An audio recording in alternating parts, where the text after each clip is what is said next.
Сыктывкаре почтили память святителя Стефана Пермского. Концерт, посвященный 625-летию со дня Успения святителя, прошел в Коми Республиканской филармонии.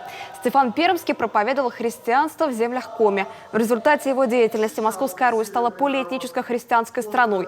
Пермские земли вошли в состав Великого княжества Московского, которое со временем преобразовалось в Великую Россию. Святитель сделал, наверное, по сегодняшним меркам какую-то гигантскую переворотную работу.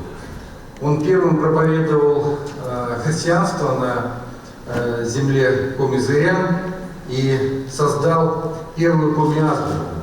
Перевел на коми-язык основные богослужебные тексты, основал первые монастыри.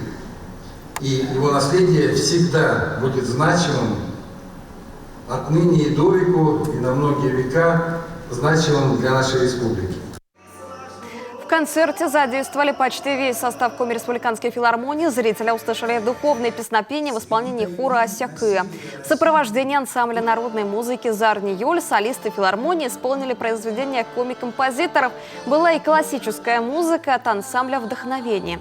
Украшением концерта стали и стихи владыки Петерима.